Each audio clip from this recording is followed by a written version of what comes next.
Today in this class we will continue our exercise 2.2 with question number 5. In the last video we discussed about the relation and function that is main basically on relation. कुछ question हमने आपको कराए थे, domain, range, codomain हमने find की थी, relation को set builder form में, रोस्टर फॉर्म में कुछ लिखा था, कुछ इस तरह के क्वेश्चंस थे जो बेसिकली टोटली डिपेंड करते हैं रिलेशन पे। अब बात आती है क्वेश्चन नंबर 5 की। क्या कहता है question number 5? Let A is a set. A set कोई आपको दिया गया है और वो क्या है? 1 2 3 4 एंड 6। ये तो आपको ए दिया है। R with relation on A defined by. R को रिलेशन दी है जो ए पे है और वो किस तरह से डिफाइंड है? A B in ordered pair such that A B है वो ऑर्डर्ड पेयर में है, कुछ इस तरह से है कि A and B belongs to A, A B belongs to A, दोनों एलिमेंट ए से बिलोंग करते हैं, and B is exactly divisible by A, and B is exactly divisible by A, small A. तो क्या कहता है? First write R in roster form. Write the given relation in roster form. Second find the domain of R,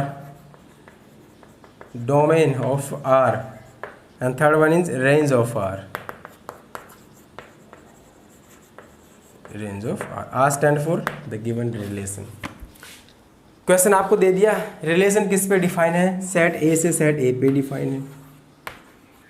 ये आपका ए है और ये set ए है, इन दोनों पे रिलेशन आपके डिफाइन है। 1 2 3 4 एंड 6, 1 2 3 4 एंड 6। इसमें ए एलिमेंट बिलोंग करता है और इसमें क्या करता है? बी एलिमेंट बिलोंग करता है।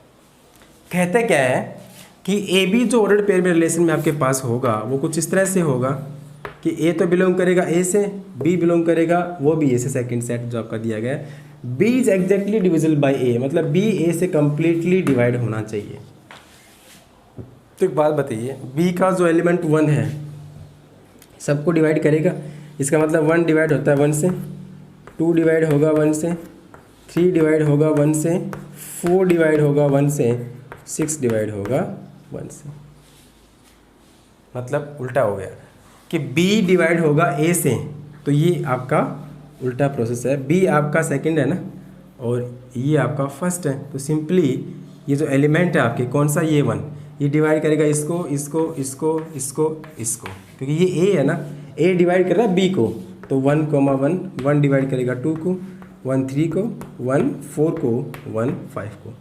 2 डिवाइड किससे करेगा? 2 को, 4 को, 6 को, तो 2 4 2 2 था आपका और 2 6। 3 डिवाइड करेगा 3 को, 6 को, 3 3 3 6। 4 डिवाइड करेगा ओनली 4 को, 6 ओनली 6 को, 4 4 एंड 4 6। ये आपकी रिलेशन है रोस्टर फॉर्म में। पहला answer right R in roster form. ये कैसी थी? Set builder form. ये सेट बिल्डर फॉर्म है। इस रिलेशन को हमने किस में लिखा? रोस्टर फॉर्म में। क्या था कि बी है वो एग्जैक्टली डिविजल होना चाहिए ए से। 1 divide two every number, 1 2 3 4 and 6, 2 2 4 6, 3 3 and 6, 4 4 को, 6 से 6 को, exactly divisible by the number A. Simple से लॉजिक है कि हमने ये सभी जो नंबर हैं, फर्स्ट नंबर जितने भी हैं इन ऑर्डर्ड पेयर में, वो सारे क्या है बेटा? A. Then what is domain? Every first element है ना, every first element in the ordered pair, that is what? 1 2 3 4 and this is 6, right? तो 1 2 3 4 and 6. Every first element in all the ordered pair is known as the domain of R. Then what is the range of R? Range क्या होगी? Every second element कौन सा है? देखिए ना, 1 2 3 4 5 5 इसमें था ही नहीं ना आपका, यहाँ पे ये 1 6 है, ठीक है? तो ये 1 2 3 4 6, इसका मतलब सारे एलिमेंट आपके क्या हो रहे हैं? डिवाइड हो रहे हैं। तो 1 2 3 4 and 6, that is the range और डोमेन आपके पास वाई। इसका मतलब डोमेन और रेंज क्या है, सेम है। को डोमेन पूछ ले आपसे, वो भी सेम आएगी। रोस्टर फॉर्म पूछिए आपसे, वो ये है, और ये क्या थी आपकी set builder form. Next question number 6, determine the domain and range of the relation R defined by R. आपको रिलेशन कोई दी है, सेट बिल्डर फॉर्म में दी है, उसकी आपको डोमेन और रेंज लिखनी है। तो डोमेन एंड रेंज लिखने के लिए आपको उस रिलेशन को पहले तो रोस्टर फॉर्म में लिखना होगा, और रोस्टर फॉर्म लिखने के बाद आपको क्या करना है, उसकी डोमेन, रेंज या फिर को डोमेन जो वो पूछे वो आपको बतानी है। तो क्वेश्चन नंबर जो 6 है उसमें आपको दिया है कि रिलेशन जो आपकी है वो कुछ इस तरह से है, that is x and second element होगा x + 5। वही है x बिलोंग्स टू 0, 1, 2, 3, 4 एंड 5। ये आपके एलिमेंट्स हैं, राइट। और ये x और x + 5 है। Find the domain and range, domain और रेंज बताएं आप इसकी। देखिए ये आपका x तो है ही, लेकिन क्या मैं इसको y नहीं कह सकता, और y क्या कह सकता हूँ, x + 5। y क्या बोल सकता हूँ मैं, x + 5। अब आप देखिए x कितना कितना है, 0, 1, 2, 3, 4 एंड 5। अब मान लीजिए मैंने x रखा 0, तो y कितना आएगा 5, ठीक है। y आएगा 6 जब मैं 1 रखूँगा, y आएगा 7 जब मैं 2 रखूँगा, y आएगा 8 जब मैं 3 रखूँगा, y आएगा 9 जब मैं 4 रखूँगा, और y आ जाएगा आपका 10 जब मैं x क्या रखूँगा 5। तो x हम पहले लिखते हैं 0, 5, 1, 6, 2, 7, 3, 8, 4, 9 एंड 5, 10। ये सभी एलिमेंट्स आपके सेकेंड एलिमेंट है। तो ये रिलेशन R जो है ये रोस्टर फॉर्म में कैसे आई, x मैंने 0 रखा तो y क्या बन गया, ये 5, 1, 6, 2, 7, 3, 8, 4, 9, 5, 10। क्या पूछे आपसे, domain of R, domain of R and range of R। इस रिलेशन की domain, range, every first element जो x की वैल्यू है वो क्या है, domain 0, 1, 2, 3, 4 and 5, and every second value is called the range of R, that is 5, 6, 7, 8, 9 and 10। Simple questions. Question number 7, write the relation R in roster form. बस simply आपको किस में लिखना है, रोस्टर फॉर्म में लिखना है। रिलेशन आपको दी गई है सेट बिल्डर फॉर्म में, ना आपको डोमेन बतानी है ना आपको रेंज बतानी है, बस रिलेशन को पढ़िए और उसको रोस्टर फॉर्म में लिखिए। रिलेशन क्या दी है कि जो रिलेशन होगी वो कुछ इस तरह से होगी, x and x³। Second element क्या होगा आपका, x³। वही है x is a prime number, x is a prime number less than 10। सीधी सी बात है कि 10 से लेस देन प्राइम नंबर कौन कौन से आपके, x की वैल्यू देंगे हमें 2, 3, 5, 7। आई थिंक यही होते हैं, 1 प्राइम होता नहीं है।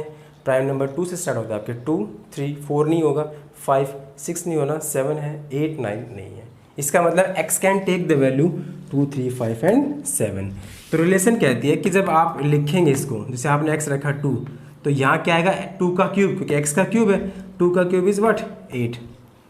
3 रखोगे 3 क्यूब 27, 5 रखोगे 5 क्यूब 125, 7 रखोगे 7 cube 343। This is the relation in roster form. अगर आपसे वो पूछें कि डोमेन बताओ 2, 3, 5, 7, रेंज पूछे 8, 27, 125, 343, these all are called the domain and these all are called the range, right? Question number 8, let A and B find the number of relation from A to B, the power of subset of all the numbers। तो सीधी सी बात है कि number of element in A कितने हैं, x, y, z, ठीक है। Number of element in B कितने आपके पास, 1 एंड 2। तो सीधी सी बात है कि यहाँ आपके एलिमेंट 3 है, यहाँ 2 है। The number of relation from A to B are given by 2 the power 3 into 2 and that is what 2 the power 6, and how much 2 the power 6 is what 64। आपको बताया था कि अगर किसी सेट A में नंबर ऑफ एलिमेंट A में P है, number of element in set B Q है, the number of relation from A to B is how many are there number of relation from A to B are to the power PQ, to the power PQ। तो यहाँ पे हमारे पास ये 3 था, 6 था, multiply total 6 and to the power 6 is what? 64। And the last question for today, let R be the relation on Z, Z stand for integers defined by, एक relation आपको integers पर डिफाइन करनी है। रिलेशन आपको फिर से set builder form में दी है, और वो क्या दी है? A B in order pair such as that A B belongs to Z, जो स्मॉल एलिमेंट दी है ना ए बी, ये सब जेड से बिलोंग करेंगे। जेड बोल तो integer, where a minus b is an integer, find the domain range of R. बहुत अच्छा क्वेश्चन है, क्वेश्चन नंबर 9। रिलेशन डिफाइन किस पे है? जेड टू जेड, यानी कि इंटीजर्स पे डिफाइंड है। और वो रिलेशन क्या है आपकी? रिलेशन है सर हमारी a B in order pair such as that A B belongs to Z where a minus b is an integer. पूछा क्या है? डोमेन एंड रेंज बताएं किसकी? इस रिलेशन की। देखिए सेट ऑफ इंटीजर में तो बहुत सारे नंबर्स होते हैं आपके पास। सेट ऑफ इंटीजर्स आपका जेड रिलेशन इनके बीच में डिफाइन, जैसे माइनस इन्फानाइट टू 0 और plus infinite, minus infinite to 0 और ये आपका प्लस इन्फानाइट। इसी से ए है, इसी से बी है आपका। ठीक, अब सिंपल सी बात है कि रिलेशन जो आप लिख रहे हैं ए बी, वो इस तरह से लिखें कि ए माइनस बी हमेशा एक इंटीजर होगा। तो आप ध्यान रखें, 2 नंबर का डिफरेंस हमेशा हमें एक इंटीजर तो मिलेगा। भाई 2 नंबर का डिफरेंस माइनस हो सकता है, प्लस हो सकता है, 0 हो सकता है, और इंटीजर्स क्या होते हैं? Minus infinite two plus infinite. तो क्या कहेंगे? If the difference of any two number, difference of any two number is negative और पॉजिटिव और 0। अगर सिंपल सी बात है, होता ही है, अगर आप इफ भी ना लिखें तो काम चल जाएगा। The difference of any two number is negative, positive and 0 and that they all are belongs to the set of integer that is Z. तो आप क्या लिखेंगे? डोमेन। इसका हम लिख नहीं पाएंगे, बहुत सारे infinite number of order pair बनेंगे। Domain of R, range of R. Domain कोई भी एक्स कितने भी लिख दो चाहे आप, इनफाइनाइट नंबर। रेंज कुछ भी आ सकती है, जेड।